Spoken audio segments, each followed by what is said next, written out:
We economic hitmen really have been the ones responsible for creating this first truly global empire. And we work many different ways.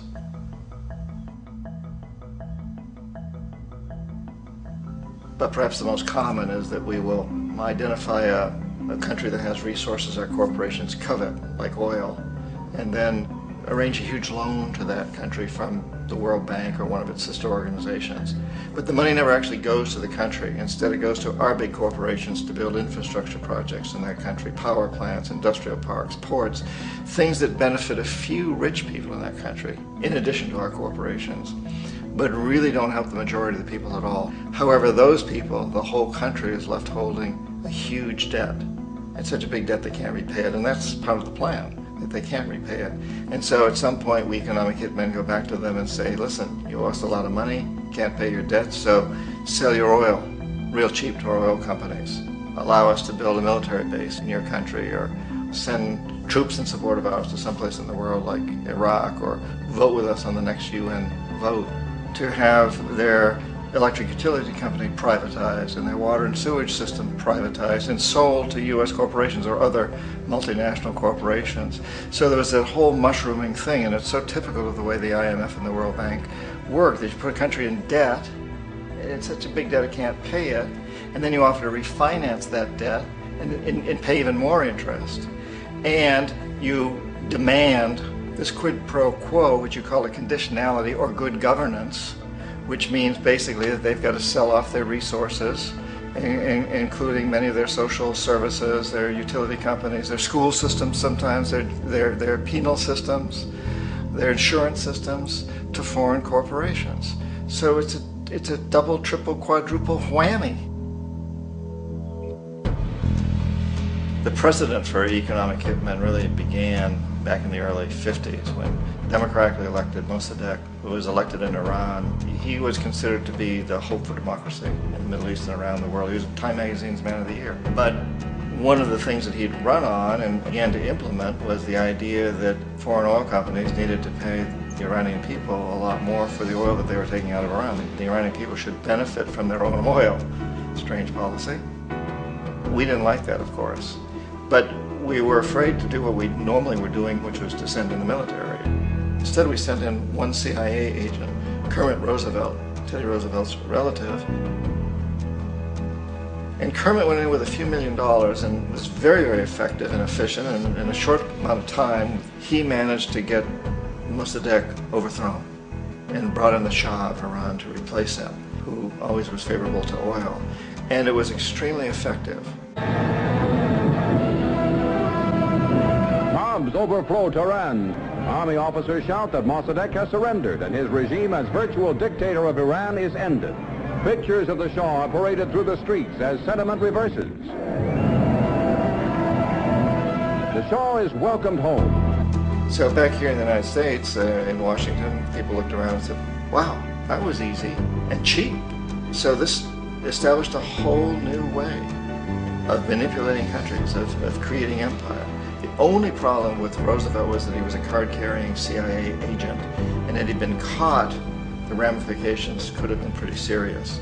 So very quickly at that point, the decision was made to use private consultants to channel the money through the World Bank or the IMF or one of the other such agencies, to bring in people like me who worked for private companies, so that if we got caught, there would be no governmental ramifications.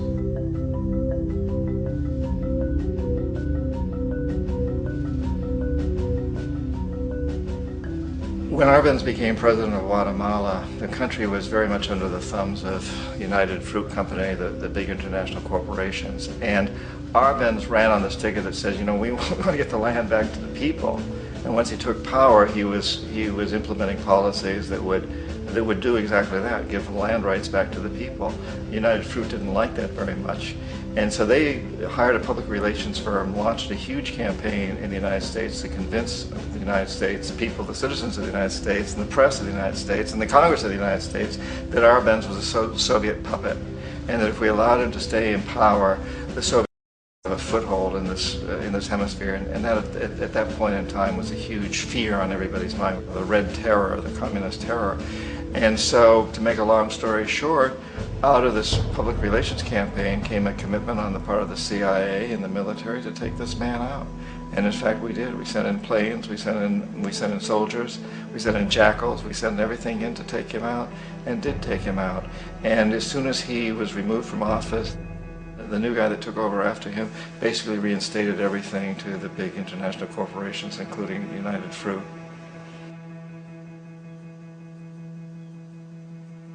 Ecuador for many, many years had been ruled by pro-US dictators, often relatively brutal.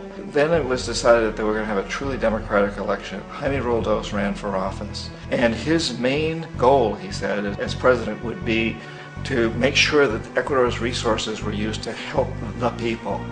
And he won, overwhelming, by more votes than anybody had ever won anything in Ecuador. And he began to implement these policies to make sure that the profits from oil went to help the people. Well, we didn't like that in the United States. I was sent down as one of several economic hitmen to change Roldos, to corrupt him, to bring him around, to let him know, okay, you can get very rich, you and your family, if you play our game, but if you continue to try to keep these policies you've promised, you're going to go. He wouldn't listen. He was assassinated. As soon as the plane crashed, the whole area was cordoned off. The only people allowed in were U.S. military from a nearby base and some of the Ecuadorian military. When an investigation was launched, two of the key witnesses died in car accidents before they had a chance to testify. A lot of very, very strange things that went on around the assassination of Jaime Roldos. I, like most people who've really looked at this case, have absolutely no doubt that it was an assassination. And of course, in my position as an economic hitman, I was always expecting something to happen to Jaime, whether it be a coup or assassination, I wasn't sure, but that he would be taken down because he was not being corrupted. He would not allow himself to be corrupted the way we wanted to corrupt him.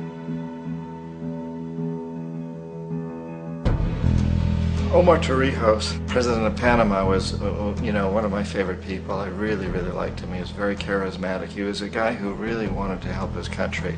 And when I tried to bribe him or corrupt him, he said, look, John, he called me Juanito. He said, look, Juanito, I don't need the money. What I really need is for my country to be treated fairly. I need for the United States to repay the debts that you owe my people for all the destruction you've done here.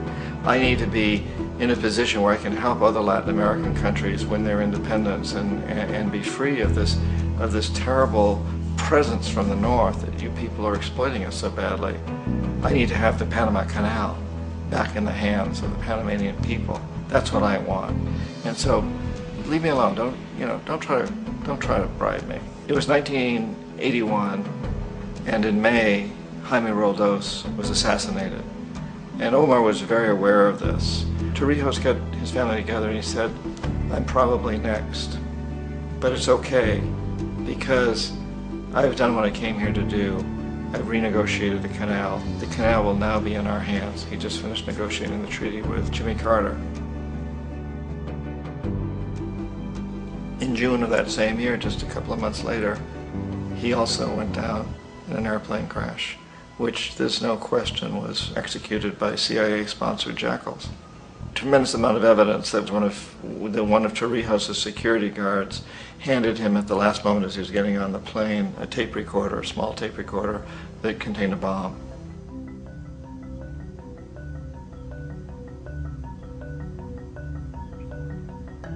It is interesting to me how this system has continued pretty much the same way for years and years and years, except the economic hitmen have got better and better and better. Then we come up with, very recently, what happened in Venezuela. In 1998, Hugo Chavez gets elected president, following a long line of presidents who had been very corrupt and basically destroyed the economy of the country. And Chavez was elected amidst all that. Chavez stood up to the United States, and he's done it primarily demanding that Venezuelan oil be used to help the Venezuelan people. Well, we didn't like that in the United States. So in 2002, a coup was staged, which there's no question in my mind, and most other people's minds, that the CIA was behind that coup.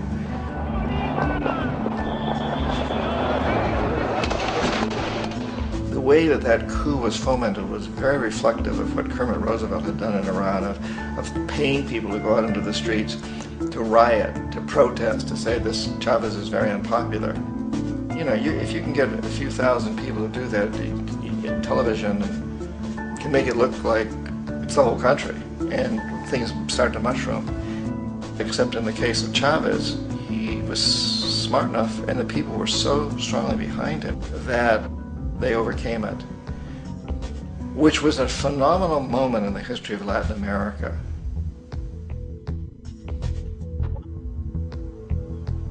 Iraq actually is a perfect example of the way the whole system works. So we economic hitmen are the first line of defense. We go in and we try to corrupt governments and get them to accept these huge loans, which we then use as leverage to basically own them. If we fail, as I failed in Panama with Omar Torrijos and in Ecuador with Jaime Roldos, men who refused to be corrupted, then the second line of defense is we send in the jackals. And the jackals either overthrow governments or they assassinate.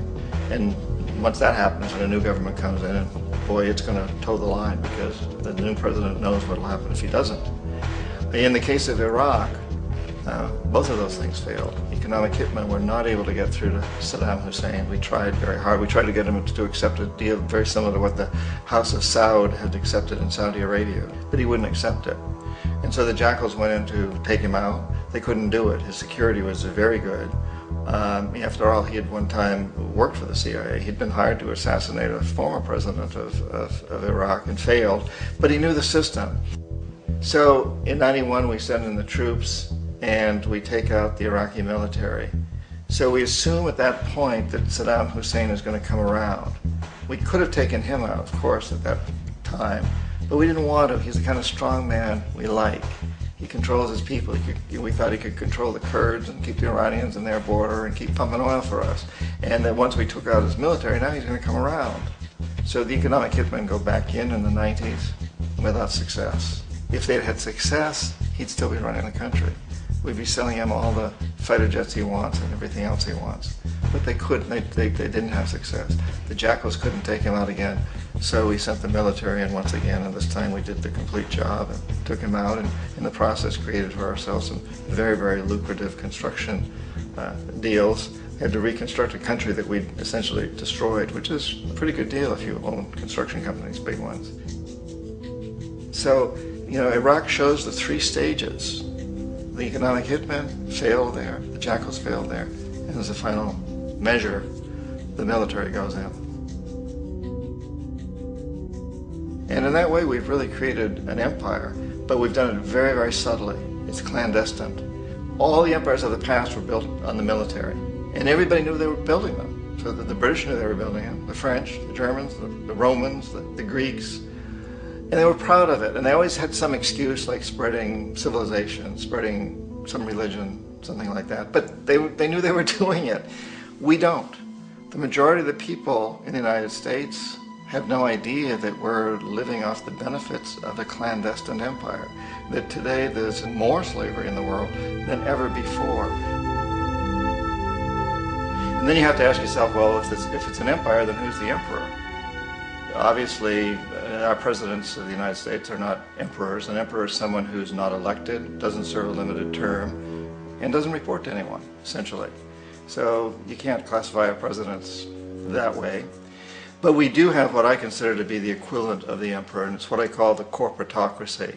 The corporatocracy is this group of individuals who run our biggest corporations, and they really act as the emperor of this empire. They control our media, either through direct ownership or advertising. They control most of our politicians because they finance their campaigns, either through their corporations or through personal contributions that come out of the corporations. They're not elected, they don't serve a limited term, they don't report to anybody. And at the very top of the corporatocracy, you really can't tell whether a person's working for a private corporation or the government because they're always moving back and forth. So, you know, you've got a guy who one moment is the president of a big construction company like Halliburton, and the next moment he's vice president of the United States, or the president who is in the oil business. And this is true whether you've got Democrats or Republicans in the office. You have the moving back and forth through the revolving door. And in a way, Our government is invisible a lot of the time, and its policies are carried out by our corporations on one level or another. And then again, the policies of the government are basically forged by the corporatocracy and then presented to the government. They become government policy. So it's an incredibly cozy relationship. This isn't a conspiracy theory type of thing. These people don't have to get together and plot to do things. They all basically work under one primary assumption, and that is that they must maximize profits regardless of the social and environmental costs.